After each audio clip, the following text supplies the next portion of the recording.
stream.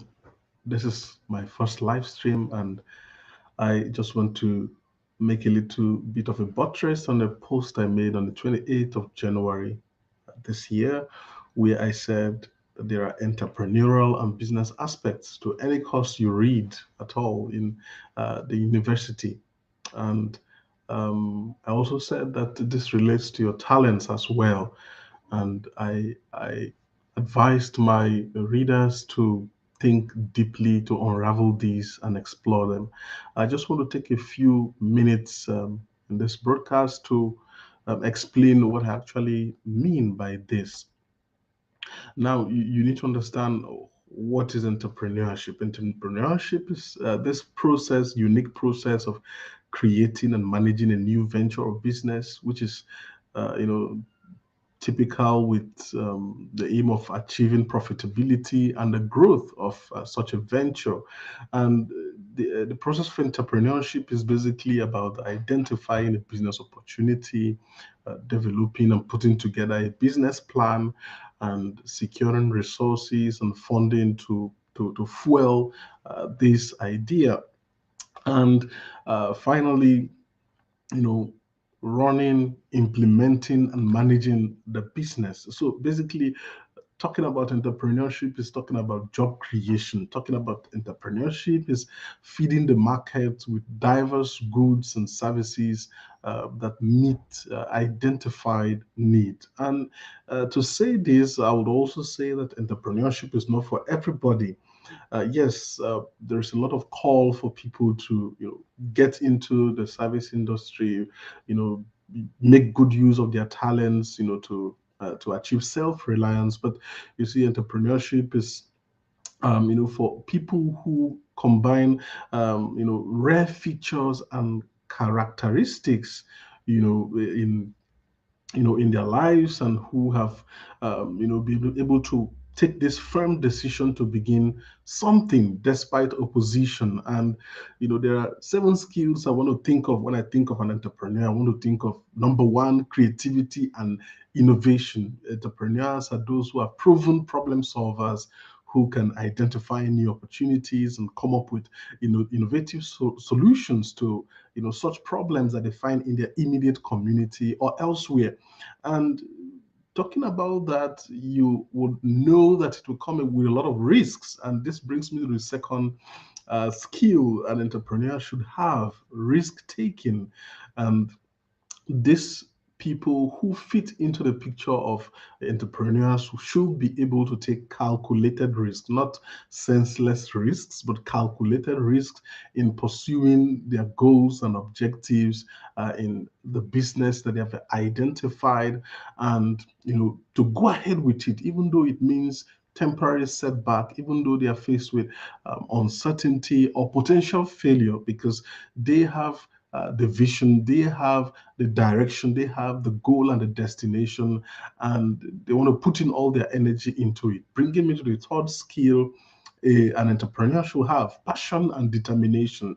Entrepreneurs are driven by their deep passion. They begin with the selfless need of solving a problem with their business idea, but they come with a lot of energy and hard work that brings them to persist despite challenges and difficulties, to make sure that their vision and goals in setting up such a business venture are achieved despite the challenges that they face. And sometimes such challenges may make them go back to the drawing board, which brings me to the fourth um, um, skill of an entrepreneur: adaptability.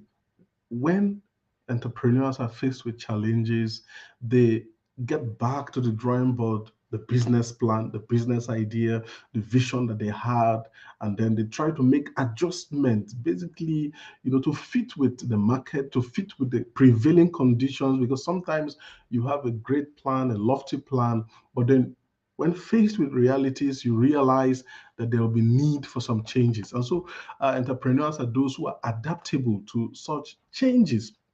Now, entrepreneurs are also able to have leadership. Remember, I'm talking about how to apply, how to explore and engage and utilize the entrepreneurial part of the course of study that you have undertaken or you are currently undertaking in the university. And um, I'm trying to first of all clarify who an entrepreneur is and what skills he or she should have. Number one, I've said creativity and innovation. I've talked about ability to take risk, calculated risk, and then passion and determination. Number three, number four is adaptability to prevailing situations. An entrepreneur should also have, leadership skills. Should have, financial management skills and communication skills. These are self-explanatory. An entrepreneur takes charge of, bringing together the factors of production, that is land, capital, and what is the third one? I think I'll remember it. And so you should be able to provide leadership of all these means of production to ensure that they all work together to achieve the goal and the dream and the ambition. And financial management, prudence is quite important.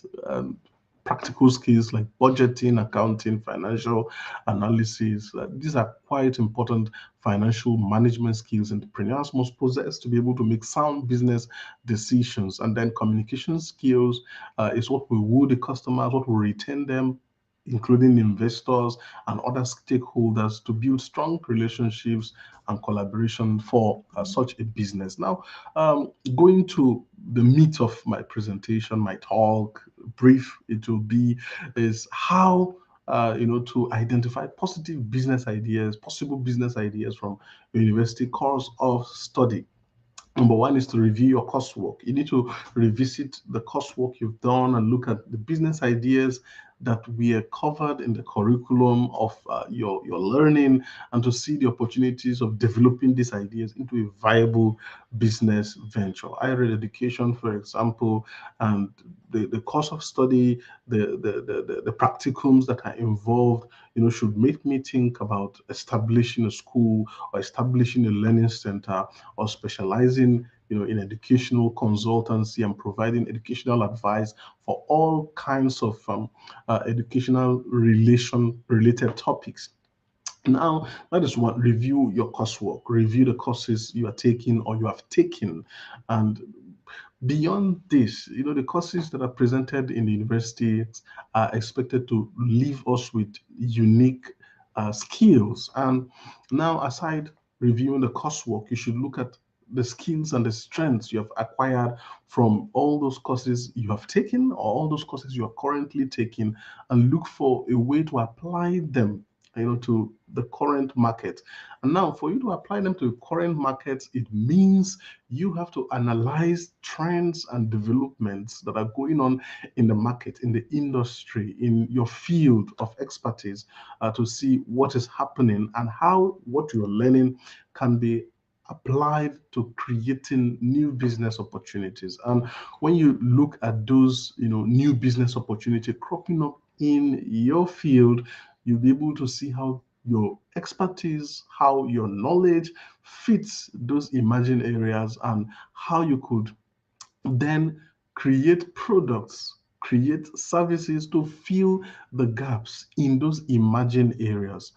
And this is just the way to go about it. So you want to look at your course, evaluate your own skills and strengths, analyze the trends and development in the market, in your field, in your areas of expertise and strengths, and then look for those gaps in the market, the problems you can solve with what you have learned, the problems you can solve with what you know, the problems you can solve with what you can do very well and effortlessly. And then you go ahead and meet the need, go ahead, create products, go ahead, create, service solutions to solving the problem and meeting the need. And as you do all this, you go also along with the network of friends and colleagues and other people you've met in the university on your learning places, that are able to bring in different expertise, different skills, and different technical know-how to the fruition of your vision. I hope this helps someone else out there to see how to identify the entrepreneurial aspects of their course of study. Thank you for viewing this broadcast, and I hope you're able to share it as you gain something from it. Let me know in the comments what you think and if this applies to your own field of study. And I'll say bye for now.